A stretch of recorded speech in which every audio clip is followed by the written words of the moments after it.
Fala, pequeno gafanhoto, tudo bem com você? Bem-vindo ao canal Nerd Sensei. No vídeo de hoje vocês irão ver a evolução de Kakashi e Obito desde seu início no mesmo time até o final de Naruto Shippuden. Assim iremos responder de uma vez por todas quem estava mais poderoso em cada período de suas evoluções de poder. Mas antes de continuar o vídeo, muito obrigado mesmo por acompanhar o canal. Esse tema foi muito pedido por vocês e como forma de retribuição, fiquei pesquisando bastante para trazer esse vídeo hoje. Então, para ajudar nessa missão de trazer cada vez mais conteúdo de qualidade para o canal, já deixa aquela sua voadora com Chidori no like e se inscreve no canal. Aproveita também para ativar o sininho e seguir a Nerd Sensei no Instagram. Antes de mais nada, iremos nos basear em períodos da obra onde Kakashi e Obito tiveram alguma evolução, sendo que dentro de cada período irei explicar qual foi a evolução de seu poder e seus feitos em batalha. Irei analisar 4 períodos distintos e vale a ressalva que não serão períodos cronológicos, tudo bem? Ou seja, não irei focar a análise por linha temporal, simplesmente porque Obito ganhou o power-up das salas de Hashirama e Mangekyo e manteve o mesmo poder até Naruto Shippuden, porém ele demonstrou muito mais esse poder na saga Shippuden. Dessa maneira, o foco da análise será separar cada um dos períodos por poderes alcançados e, se possível, tentarei deixar com cronologia similar. Assim, o primeiro período será baseado no tempo em que ambos estavam no mesmo time, o segundo período referente a quando Obito possuiu o poder do Mangekyo junto das aulas de Hashirama e Kakashi um Jonin Sensei com os poderes demonstrados até o final de Naruto clássico. O terceiro período irei comparar Obito com Rinnegan e Kakashi com o Mangekyo de Naruto Shippuden. E por fim, o quarto período ambos com seus máximos de poder, onde Obito estaria com seu modo Jinchuriki da Juubi, enquanto Kakashi estará com seu duplo Mangekyo Sharingan e Susanoo. Não apenas isso, mas no final de cada período você vai descobrir quem era o mais poderoso naquele momento, Kakashi ou Obito. E aí, curioso para ver essa evolução? Então prepara seu chakra e bora pro vídeo. Nosso primeiro período é referente ao tempo em que ambos ainda faziam parte do mesmo time, junto de Rin sob a tutela daquele que viria a se tornar o quarto Hokage, Minato. Nesse período irei considerar o ápice de poder demonstrado por ambos até o momento que Obito deixou o time. Dessa maneira irei explicar um pouco a evolução de cada um nesse período. Obito nesse período era um ninja que, apesar de possuir valores muito nobres, era ainda assim relativamente fraco. Bom, isso pelo menos no início. Ele havia sido colocado no mesmo time que Rin e Kakashi e prestou o exame Chunin algumas vezes, 3 para ser mais exato, sendo que as 2 primeiras vezes ele perdeu em lutas contra Gai e apenas na terceira vez, quando tinha 11 anos, ele conseguiu essa graduação. Ter repetido tantas vezes a reprovação no exame com certeza não era algo muito característico de pessoas que pertencem ao renomado e orgulhoso clã Uchiha, e apesar de pertencer a tal clã, Obito parecia que tinha passado longe de possuir um poder que tivesse minimamente semelhança com os outros Uchihas. Quer um exemplo disso? A principal característica do clã Uchiha são seus olhos, seu dojutsu incrivelmente poderoso, o Sharingan. E Obito, apesar de já ser um Chunin, não havia sido capaz de despertar seu poder ocular ainda. Não apenas isso, mas ele constantemente tinha que usar colírio e proteger seus olhos com óculos de proteção. Além de tudo isso, Obito também não tinha um emocional trabalhado para ser um shinobi, sendo que não raramente ia às lágrimas nas missões, onde culpava que tinha algo em seus olhos, o que o próprio Minato declarou ser mentira dado seus óculos de proteção. Mas apesar de tudo isso, Obito tinha um coração gigante e seu grande sonho era se tornar um grande Hokage. Obito se atrasava constantemente, pois parava para ajudar alguém em seu caminho. Ele sempre teve uma alma caridosa e altruísta, mostrando isso na missão da ponte, onde ele finalmente despertou seu Sharingan para proteger sua companheira de equipe, com a qual ele se importava muito, Rin. Ao despertar esse poder, Obito foi capaz de ver através da camuflagem de Taiseki um Jonin da Vila da Pedra e derrotá-lo. Logo em seguida ele enfrentou Kako, um outro Jonin da Vila da Pedra, junto de Kakashi, sendo que apesar de derrotar inicialmente o oponente, ele causou um deslizamento de pedras que iria atingir fatalmente Kakashi, que não enxergava pois teve um de seus olhos afetado quando salvou Obito de Taiseki. O que aconteceu foi um fim onde Obito, mais uma vez mostrando seu altruísmo, salvou Kakashi e se colocou no caminho da pedra, tendo metade de seu corpo esmagado por ela. Obito, então, achando que estava próximo do seu fim, dá seu Sharingan a Kakashi para que pudesse ver o mundo através dos olhos dele. E com isso falamos agora de Kakashi. Kakashi, mesmo antes de ganhar o Sharingan de Obito, já era um grande gênio, tendo se formado na Academia Ninja com apenas 5 anos, teve a capacidade de derrotar 2 ninjas nível Chunin quando ainda era apenas uma criança, e apenas um ano mais tarde, quando tinha 6 anos, Kakashi também se tornou um Chunin. Não bastasse isso, com apenas 13 anos, Kakashi já era tão poderoso que foi promovido ao posto de Jonin. Só pra você ter uma noção, Naruto, quando na saga clássica, tinha entre 12 e 13 anos, o que mostra o nível de ascensão de Kakashi. Ele ainda foi capaz de dominar a poderosa técnica Chidori e recebeu o Sharingan de Obito, que lhe conferiu a alcunha de Kakashi, o ninja dos 1000 jutsus, graças a seu Sharingan e genialidade. Com este poder ganho de Obito, Kakashi ganhou de Kako, o ninja da Vila da Pedra, em um x1 sem ter tido aparentes dificuldades. Beleza, mas agora você pode estar se perguntando, nesse período, quem era o mais poderoso, não é mesmo? Pois bem, o mais poderoso desse período é Kakashi. Sim, aqui não tem nem muito o que desdobrar, os motivos, eles são bem claros. Kakashi já era altamente superior a Obito em questão de poder desde quando estavam juntos na Academia Ninja. Apesar de Obito ter despertado o Sharingan e ficado com este power-up por um breve momento, mesmo aí acredito que Kakashi ainda fosse mais poderoso, pois um Sharingan recém-desperto ainda estava longe de um Jonin gênio que derrotava ninjas de nível Chunin quando ainda era apenas uma criança. Não apenas isso, mas logo em seguida Kakashi também conseguiu o power-up do Sharingan graças a Obito, que aumenta ainda mais a diferença de poder entre ambos, o que faz com que Kakashi ocupe com toda certeza a posição de mais poderoso nesse período. Mas calma que essa batalha ainda terá reviravoltas, jovem gafanhoto. E com isso chegamos ao nosso segundo período de evolução de poder, onde Obito havia sido treinado por Madara, ganhou a célula de Hashirama e despertado seu Mangekyo, e Kakashi havia se tornado um Jonin Sensei do time 7 e era um ninja renomado, conhecido entre muitas vilas até o final de Naruto clássico. Primeiro, com relação ao Obito. Logo após o incidente da pedra, Obito é resgatado por ninguém mais ninguém menos que Uchiha Madara. Madara, com o intuito de utilizar Obito em seus planos para que pudesse ser revivido no futuro, cuidou do então garoto Uchiha, manipulando em muito uma grande cadeia de eventos para que Obito tivesse seu coração voltado para as trevas. Madara curou o corpo de Obito com as células de Hashirama, onde metade do corpo dele foi restaurado com este método, o que lhe possibilitou não apenas utilizar o Mokuton, mas ele também conseguiu um dos maiores combos de poder de toda a obra, um Uchiha com DNA Senju. Não apenas isso, mas Obito foi capaz de ativar o seu Mangekyo Sharingan, ganhando a capacidade de utilizar o Kamui do Jutsu Espaço-Tempo, que permite a Obito teletransportar seus oponentes para sua dimensão pessoal ao ter contato físico com eles, ou até mesmo se tornar intangível a ataques ao teletransportar seu corpo ou partes de seu corpo para essa dimensão. E o que acontece quando você junta esse Mangekyo com o Kamui junto da célula de Hashirama? O resultado é simplesmente um dos maiores power-ups de toda a obra. Bora explicar. Graças às células de Hashirama, que conferem um grande aumento de reserva de chakra, maior capacidade de cura e uma estamina muito maior, Obito foi capaz de utilizar diversas vezes o Mangekyo Sharingan, de modo que a utilização do Doujutsu não tivesse efeitos negativos do uso repetido e prolongado dele. Não apenas isso, mas Obito ainda foi treinado por muito tempo por Uchiha Madara, onde aprendeu o Kinjutsu dos Uchihas, o Jutsu do Rikudou e a liberação Yin Yang, como revelado no capítulo 606 do mangá.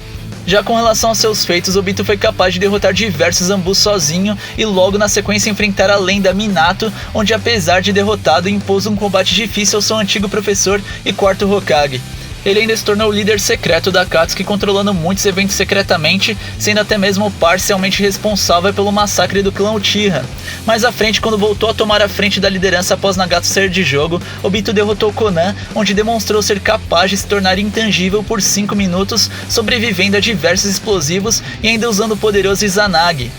Aqui vale a ressalva que Obito derrotou Konan, que havia preparado todo o campo de batalha para derrotá-lo, o que ainda assim não foi possível.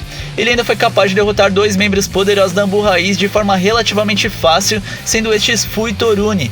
Por fim, na reunião dos Kages, Obito demonstrou grande velocidade ao salvar Sasuke da liberação de poeira e ainda evitou ataques até mesmo do Raikage, não tendo entrado em confronto com eles, pois aquele não era o momento. Sério, Obito, após os power-ups que citei anteriormente, ficou absolutamente poderoso. Mas e Kakashi? Bora falar um pouco dele. Irei considerar aqui os poderes de Kakashi até o final de Naruto clássico, antes de seu Mangekyo Sharingan. Kakashi se tornou um caçador Anbu ainda muito jovem, com 13 anos de idade, lapidando muito suas habilidades, participando de diversas missões até que se tornou Jonin Sensei do lendário time 7. Dentro desse período, Kakashi aprendeu diversos jutsus e aumentou muito sua habilidade com o uso do Sharingan, sendo que havia desperto o Mangekyo no mesmo tempo que Obito. Porém, por não ser um Uchiha, acabou desmaiando e veio aprender a utilizar o Doujutsu apenas na saga Shippuden.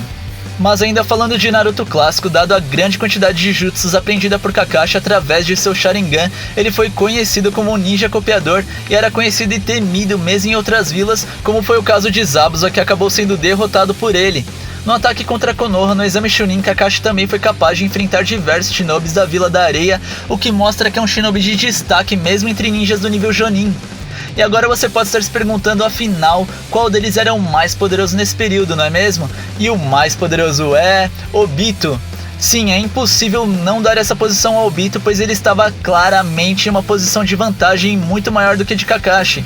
Obito, além de possuir as células de Hashirama, que davam todo o power-up que expliquei a você anteriormente, ele ainda era muito proficiente na utilização do Mangekyo com Kamui, algo que Kakashi nesse momento ainda não fazia nem ideia. Sem contar o nível de realizações de Obito que estão em um oceano de diferença dos de Kakashi, sendo que enquanto Obito lutava numa luta de igual para igual com um dos Hokages mais poderosos da história, sendo este Minato, Kakashi lutava contra ninjas como Zabuza. Dessa maneira, o mais poderoso nesse período, com uma grande distância de diferença, é Obito. Agora vamos ao terceiro período da nossa análise, que é referente ao momento em que Obito conseguiu o power-up do Rinnegan e Kakashi aprendeu a utilizar o Mangekyo Sharingan. Bora analisar. Primeiro, com relação ao Obito. Após a reunião dos Kages, Obito se preparou para a quarta grande guerra ninja, implantando o Rinnegan de Madara em si, porém apenas um dos olhos mantendo seu outro olho Sharingan. Com isso, Obito ganhou um grande power-up, sendo capaz de utilizar as técnicas do Rinnegan, além de seu Kamui e as técnicas do Mokuton. Mas aí você pode estar se perguntando por que ele não utilizou algumas das técnicas como atração e repulsão, não é mesmo? Pois bem, no capítulo 567 do mangá, é dito por Kakashi que Obito apenas não utilizava os outros caminhos do Rinnegan, pois ele estava controlando os corpos dos Jinchurikis junto de suas bijus, o que por si só era um feito incrível e já requeria toda a sua energia, impossibilitando a utilização dos outros caminhos. Mas ele foi capaz de utilizar, por exemplo, o sétimo caminho com a técnica Rini Tensei para reviver Madara, mostrando que tinha sim capacidade de utilizar as técnicas do Rinnegan. Não apenas isso, mas na quarta grande guerra ninja, Obito demonstrou diversos poderes muito overpowered, como capacidade de criar barreiras de um nível tão alto que impediram Killer Bee em forma de biju de atingir a estátua Gedo Mazou, e a barreira ainda causou dano a Gyuki, como visto no capítulo 596. Ele ainda era capaz de utilizar receptores de chakra em combate, capaz de imobilizar o Oito Caudas, podia utilizar shurikens gigantes em combate vindas da dimensão do Kamui e utilizava Katon de altíssimo nível, que se comparava até mesmo de Madara, como visto no capítulo 628. Com este poder, Obito foi capaz de enfrentar tanto Naruto quanto Killer Bee ao mesmo tempo, mas irei comparar apenas o poder de Obito, sem os Jinchuriki nessa análise comparativa com Kakashi, tudo bem? Mas mesmo quando sozinho, Obito foi capaz de tancar 4 seres extremamente poderosos, sendo estes Naruto, Killer Bee, Guy e Kakashi ao mesmo tempo, sendo que além de lutar contra todos eles, ainda estava também protegendo o Gedo Mazou de ataques. Já com relação a Kakashi, vemos que na saga Shippuden ele teve domínio de seu Mangekyo Sharingan, tendo sido capaz de subjugar Deidara junto a Naruto, tendo arrancado o braço do membro da Akatsuki com Kamui no processo. Ele ainda foi capaz de enfrentar junto ao time Azuma um outro membro da Akatsuki, sendo este Kakuzu. Ao enfrentar Kakuzu antes da chegada de Naruto, ele ainda foi capaz de destruir um dos corações dele com seu Chidori. Não satisfeito tendo enfrentado 2 membros da Akatsuki, ele ainda enfrentou seu líder Pen, o qual controlava o caminho Deva na luta contra Kakashi. E apesar de derrotado, ele foi capaz de descobrir os poderes do caminho Deva de Pen, o que ajudou Naruto a conseguir derrotar esse inimigo tão poderoso. Já na quarta grande guerra ninja, ele foi nomeado como comandante da terceira divisão da Aliança Shinobi e teve diversas contribuições na guerra, tendo ajudado a selar diversos oponentes como Zabuza e Haku, os espadachins da névoa, e assim como Guy também enfrentou os Jinchurikis e Bijus, além de ter enfrentado Obito no mano a mano em outra dimensão, sendo que nessa luta Obito saiu na pior e foi derrotado pelo ninja copiador. Agora, dado tudo isso, quem é o mais poderoso nesse período? Preparado? O mais poderoso é Obito.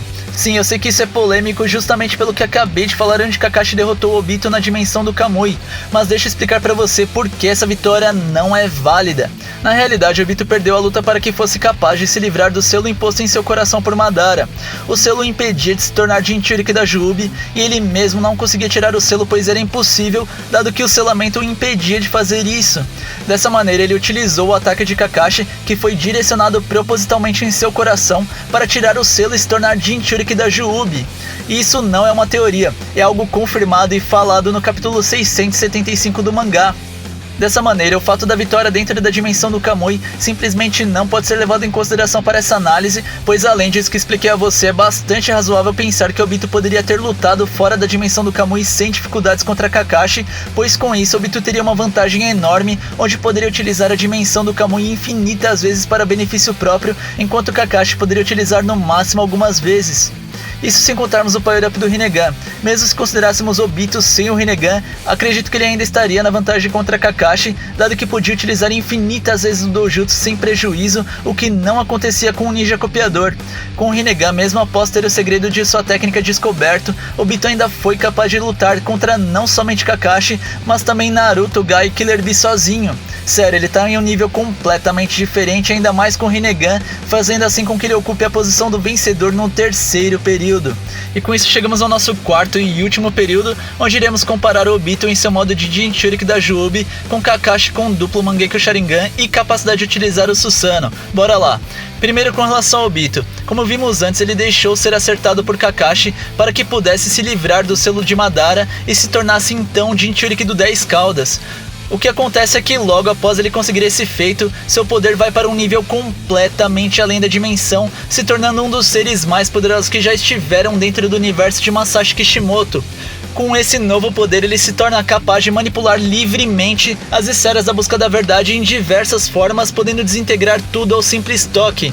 Ele ainda ganha uma força e velocidade quase que sem precedentes, além do aumento de chakra que beira o infinito por ser o Jinchuriki do 10 caudas. Sua durabilidade também é levada para um nível incrível, sendo que ele toma um Rasen Shuriken junto de um Chidori com a Amaterasu e simplesmente sai quase que ileso. Não bastasse tudo isso, ele ainda é capaz de invocar uma espécie de árvore que emite diversas bijudamas ao mesmo tempo, sendo que não satisfeito com isso, ele fez uma barreira gigante de alto nível para impedir os ninjas da Quarta Grande Guerra Ninja de escapar. Já com relação aos seus feitos, logo após adquirir esse poder, mesmo sem ter controlado ele ainda, o próprio Hashirama admite que Obito estava mais poderoso que ele, e num ataque quase que instantâneo, Obito parte na metade os corpos Edo Tensei de Hashirama e Tobirama. Quando ele recobra a consciência, então aí o embate fica ainda mais complicado, sendo que é necessário toda a aliança ninja junto de todos os Hokages, Naruto com modo de chakra da 9 caudas e Sasuke com Mangekyo Eterno para conseguir parar ele. E nem mesmo jutsus que seriam de velocidade praticamente instantânea podiam acertar ele, como foi visto no capítulo 641 do mangá, onde ele evitou até mesmo um jutsu instantâneo como a Amaterasu, pois disse que sentiu que Sasuke estava concentrando chakra em seu olho esquerdo, bloqueando assim um ataque. Porém, vale lembrar que Obito nessa forma não era capaz de utilizar o Kamui para viajar entre dimensões, mas cara, esse foi um downgrade de poder que foi completamente suprido pelo aumento de poder dado pelo Juubi. E com relação a Kakashi nesse período, Kakashi também alcançou seu poder máximo no final de Naruto Shippuden, tendo recebido os 2 Sharingans de Obito, o que lhe possibilitou utilizar seu Susanoo completo com asas. E aqui vale a ressalva que estou comparando os dois com seus poderes máximos, independentemente se Kakashi ganhou o Sharingan de Obito e Obito ganhou o Rinnegan de Madara. Não bastava o Susanoo de Kakashi estar na forma completa, ele ainda tinha um poder apelão no nível sem limites. Era capaz de atirar Shuriken de Kamui. Ao utilizar essas Shurikens, quando a mesma atingiu o alvo, ela tinha o mesmo efeito da Kamui original, onde teleportava matéria para outra dimensão. Esse poder insano foi utilizado em sua luta contra Kaguya Otsutsuki. Tá, mas afinal quem é o mais forte nesse último período, Kakashi ou Obito? E o mais poderoso é Obito. Mas calma, jovem gafanhoto, eu sei que Kakashi ficou sim muito poderoso com esse power-up, mas ainda assim está longe de ser algo forte o suficiente para derrotar Obito nessa forma. Obito simplesmente rivalizava com toda a aliança ninja e tinha o poder da Juubi. A única forma com que Kakashi poderia vencer seria utilizando o Kamui, dado que Obito na forma de Jinchuriki da Juubi não poderia evitar a utilização da técnica. Porém, as Shurikens de Kamui, apesar de serem sim muito rápidas, não são mais rápidas do que um jutsu instantâneo como a Amaterasu. Na verdade, o que poderia ser tão rápido quanto a Amaterasu seria o Kamui padrão lançado com o olho de Kakashi no alvo. Mas mesmo ele não seria rápido o suficiente para atacar Obito, dado que, como disse anteriormente, Obito foi capaz de evitar até mesmo um jutsu como a Amaterasu, que era um jutsu com timing instantâneo. E ele fez isso por perceber que Sasuke estava concentrando chakra no seu olho. E Obito fez isso lutando contra não somente Sasuke, mas diversos outros shinobis ao mesmo tempo. Você acha mesmo que num X1 contra Kakashi ele não seria capaz de evitar o Kamui? Simplesmente não faria sentido. E Obito tinha um poder forte o suficiente para lutar contra a Kurama fundida com o Susanoo de Naruto e Sasuke. Dessa maneira, mesmo ataques físicos do Susanoo de Kakashi também seriam inefetivos. Mas claro, comparar Kakashi com Obito nessa forma chega a ser até um pouco injusto, dado que pouquíssimos personagens na obra poderiam fazer frente ao Obito com este poder, o que não é um demérito de maneira alguma para Kakashi. Assim, Obito assume a frente como personagem mais poderoso também no nosso quarto e último período. E basicamente é isso, pequeno gafanhoto. Curtiu o vídeo? Discorda de algum período e acredita que Kakashi ou Obito teriam vencido algum outro período diferente? Deixa aí nos comentários. Muito obrigado mesmo por ter assistido até aqui e até o próximo vídeo.